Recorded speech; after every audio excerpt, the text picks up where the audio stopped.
بسم اللہ الرحمن الرحیم۔ ایک سوال یہ ہے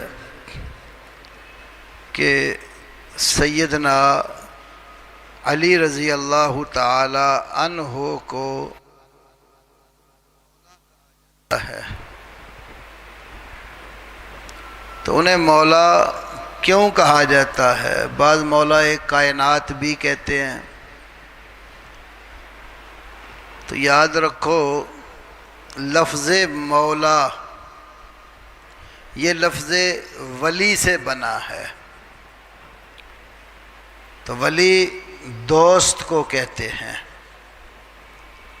تو اللہ کے نبی صلی اللہ علیہ وسلم نے ایک موقع پر جب حج سے واپس لوٹے تو حضرت علی رضی اللہ تعالی عنہ کا ہاتھ پکڑ کر فرمایا، من کنت مولا ہو فہذا علی مولا ہو، جس کا میں مولا ہوں تو یہ علی بھی اس کا مولا ہے۔ لوگ اتنی ساری حدیث بیان کرتے ہیں، اس حدیث کا ایک اور جملہ جو صحیح اسانید کے ساتھ ثابت ہے وہ بیان نہیں کرتے۔ وہ جملہ اس جملے کا معنی بیان کر دیتا ہے، کیونکہ اس کے بعد اللہ کے نبی صلی اللہ علیہ وسلم نے فرمایا، اللہم والی من والا ہو، اے اللہ جو علی کو مولا مانے، اس سے دوستی لگائے، تو بھی اس سے دوستی لگا۔ وعاد من عادا ہو، جو علی سے عداوت اور دشمنی رکھے تو بھی اس سے عداوت اور دشمنی رکھ۔ یہ عداوت اور ولایت، عداوت کے مقابلے میں لفظ ولایت ہے۔ عداوت دشمنی کو کہتے ہیں اور ولایت دوستی کو کہتے ہیں۔ تو اس کی وجہ بھی یہ تھی، کچھ لوگوں نے بلا وجہ حضرت علی رضی اللہ تعالی عنہ پر کچھ اعتراضات کیے، تو نبی پاک صلی اللہ علیہ وسلم نے پھر اس موقع پر حضرت علی کی صفائی خود بیان کرتے ہوئے یہ جملہ فرمایا۔ تو یہ ولایت اور دوستی کے معنوں میں۔ ویسے لفظ مولا عربی زبان میں اور بھی کئی معنوں میں آتا ہے۔ مولا آزاد کرنے والے مالک کو بھی کہتے ہیں۔ مولا لفظ غلام کے لیے بھی آتا ہے۔ لفظ مولا کا معنی انگریزی میں جو آپ لفظ کزن استعمال کرتے ہیں، چچا کا بیٹا، ماموں کا بیٹا، پھپھی کا بیٹا، خالہ کا بیٹا، جنہیں آپ کزن سے تعبیر کرتے ہیں نا، عربی میں اس کے لیے بھی لفظ مولا آتا ہے۔ بعض ایک اور معنی کی طرف چلے جاتے ہیں کہ مولا کا معنی مددگار ہے، تو لہذا علی آج بھی ہماری مدد کرتے ہیں، ان کو مدد کے لیے پکارا جائے تو وہ مدد کو پہنچ جاتے ہیں۔ یاد رکھو جہاں اسباب اور وسائل سے ماورا ہو کر مدد کا مسئلہ ہوتا ہے وہ صرف اللہ سے ہوتی ہے۔ بندے جو ایک دوسرے کی مدد کرتے ہیں یہ اسباب اور وسائل کے ساتھ ہے۔ اللہ نے آپ کو اسباب دیے، وسائل دیے، مال دیا، دولت دی، آپ کسی غریب آدمی کی نصرت اور مدد کر دیتے ہیں۔ اس کی کوئی مصیبت اور مشکل ہے، قرضہ چڑھا ہوا ہے، آپ اس کا قرضہ اتروا دیتے ہیں، یہ مدد زیر باس ہے ہی نہیں شرع میں، تو یہ بالکل جائز ہے۔ ہمارے حافظ عبداللہ شیخو پوری رحمہ اللہ ایک مثال دیتے تھے یہ بات سمجھانے کے لیے کہ ایک بندے نے چارہ کاٹا اور چارہ کاٹ کے گٹھڑی باندھ کے اب کھڑا ہے کہ وہ کوئی اٹھوا کر اس کے سر کے اوپر رکھ دے، تو پاس سے کوئی بندہ گزرتا ہے تو اس کا یار میری مدد کر اور یہ گٹھڑی اٹھا کے میرے سر پہ رکھ دے، تو وہ اٹھوا کے سر پہ رکھ دے گا۔ یہ مدد اللہ نے اس کو ہمت دی ہے، یہ جائز ہے۔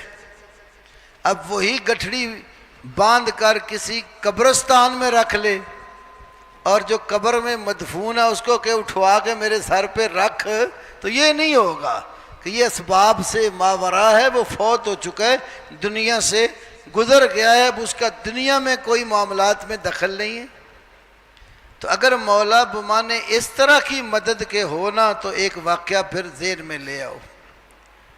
جس وقت احد کا موقع تھا، نبی صلی اللہ علیہ وسلم نے جنگ احد میں درے کے اوپر کچھ صحابہ کو بٹھایا۔ وہ آج بھی درہ پہاڑ کی چھوٹی سی چوٹی رہ گئی، موجود ہے۔ باقی جو میدان احد ہے الحمدللہ وہاں بہت بڑی جامع مسجد بنا دی گئی ہے، اس کے ساتھ ایک طرف شہدائے احد کا قبرستان ہے۔ تو وہ درے پہ اوپر کچھ صحابہ کو بٹھا دیا اور حکم دیا جب تک میرا آرڈر نہ آئے درہ نہیں چھوڑنا۔ اللہ پاک نے مسلمانوں کو فتح نصیب کی، کافر میدان جنگ میں مال و زر چھوڑ کے بھاگ گئے۔ جب وہ بھاگ گئے نا تو جو میدان میں موجود صحابہ تھے پھر ان کا چھوڑا ہوا مال اکٹھا کر رہے تھے۔ تو جو درے پر لوگ تھے ان میں اختلاف ہوا، کچھ کہنے لگے کہ اللہ کے نبی کی بات کا مقصد تو اتنا ہی تھا کہ دشمن جب تک یہاں ہے اتنی دیر تک درہ نہ چھوڑنا، دشمن بھاگ گیا ہے، اب ہم ان کی مدد کے لیے سامان اکٹھا کرواتے ہیں۔ تو ایک گروہ نے کہا کہ نہیں، جب اللہ کے نبی نے کہا میرا حکم نہ آئے تو چھوڑنا ہی نہیں ہے، جب تک رسول اللہ کا حکم نہیں آئے گا ہم نہیں چھوڑیں گے۔ وہ چند صحابہ وہاں رہ گئے، باقی میدان میں اتر آئے۔ اس وقت خالد بن ولید ابھی مسلمان نہیں ہوئے تھے، تو یہ جاہلیت کے زمانے بھی بڑے جنگجو اور جنگ کے میدان کے بڑے ماہر آدمی تھے۔ تھوڑا سا ہی آگے نکلے تھے، پیچھے مڑ کر دیکھا تو درہ خالی ہے، اتنے لوگ نہیں ہیں۔ وہ واپس پلٹے وہاں سے نا، تو درے کی طرف سے آ کر اوپر چڑھے، ادھر سے حملہ کر دیا۔ تو مسلمان تو مصروف تھے مال جمع کرنے میں، توجہ ادھر تھی نہیں کہ ایسا بھی ہو جائے گا۔ یکدم جب انہوں نے حملہ کیا تو مسلمانوں کی صفوں میں ذرا کھلبلی مچ گئی، بڑا نقصان بھی ہوا، حتیٰ کہ نبی پاک صلی اللہ علیہ وسلم کے سامنے والے جو 4 دانت ہیں ان میں سے ایک دانت ٹوٹ گیا، جس کو عربی میں رباعیہ کہتے ہیں۔ تو آپ کا ایک رباعیہ 4 دانتوں میں سے ایک دانت میدان احد میں شہید ہو گیا۔ سر پر جو لوہے کی ٹوپی جنگی پہنی ہوئی تھی وہ بھی اندر تھوڑی سی دھنس گئی، زخم ہو گیا سر، کیونکہ آپ نے یہ فرمایا نا ایک موقع پر کیف یفلح قوم شجوا راس نبیہم، وہ قوم کامیاب کیسے ہوگی جنہوں نے اپنے پیغمبر کے سر کو زخمی کر دیا۔ تو ابو سفیان بھی مسلمان نہیں ہوئے تھے ابھی، تو انہوں نے جب دیکھا نا کہ اب ہر طرف کھلبلی مچ گئی، ابو سفیان نے پہاڑی پر کھڑے ہو کر اعلان کیا، پوچھا حل فیکم محمد، اور لوگوں بتاؤ کیا تمہارے اندر محمد ہیں صلی اللہ علیہ وسلم۔ نبی پاک نے فرمایا اس کے سوال کا جواب نہیں دینا، چپ رہو۔ پھر اس نے کہا حل فیکم ابو بکر، کیا تمہارے اندر ابو بکر ہیں؟ فرمایا نہیں جواب دینا۔ تیسرا سوال کیا حل فیکم عمر، کیا تمہارے اندر عمر ہیں؟ فرمایا جواب نہیں دینا۔ جاہلیت کے دور میں بھی لوگ یہ سمجھتے تھے کہ نبی پاک صلی اللہ علیہ وسلم کے ساتھ ابو بکر اور عمر بھی ہیں۔ جب تینوں کا جواب نہ ملا تو اس نے نعرہ مارا، کیا کہتے ہیں؟ وہ کہتا ہے کہ اولو حبل، اولو حبل، حبل بت تھا نا ان کا مکے میں، اس کو پکار کے کہہ رہے اے حبل تو اونچا ہو جا، اے حبل تو اونچا ہو جا۔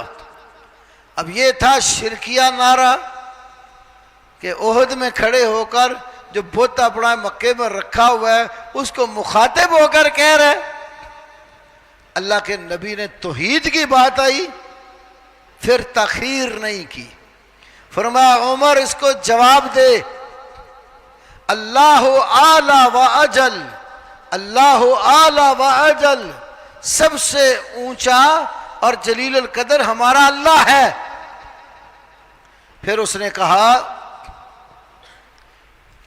لنا عزا ولا عزا لکم، لنا عزا ولا عزا لکم، ہماری دیوی مددگار عزا ہے اور تمہارے پاس مدد کے لیے کوئی عزا نہیں ہے۔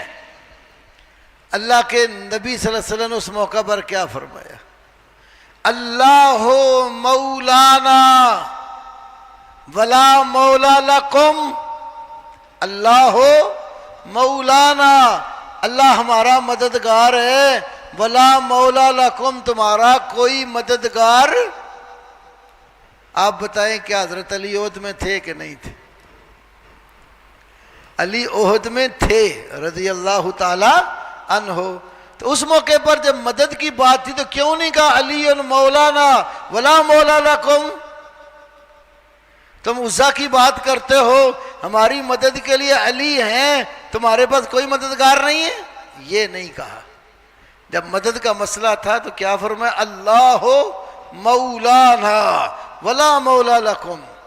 اور قرآن میں بھی ہے، دوسرا پارہ، تیسرا پارہ سورۃ البقرہ، آخر میں انت مولانا فانصرنا، انت مولانا، یا اللہ ہمارا مولا تو ہے، فانصرنا، تو ہماری مدد کر۔ جہاں مولا بمانے مدد ہے نا، اللہ نے بھی واضح کر دی ہے، انت مولانا فانصرنا، تو ہمارا مولا ہے، مددگار ہے، ہماری مدد کر۔ جب آپس میں ایک دوسرے کو مولا کہتے ہیں تو وہ دوست کے معنوں میں ہوتے ہیں۔ آپ نے حضرت زید سے کہا یا زید انت اخونا و مولانا۔ علماء کو بھی تو آپ کہتے ہیں نا مولانا، مولانا کیا حال ہے؟ یا مولا بمانے دوست ہوتا ہے۔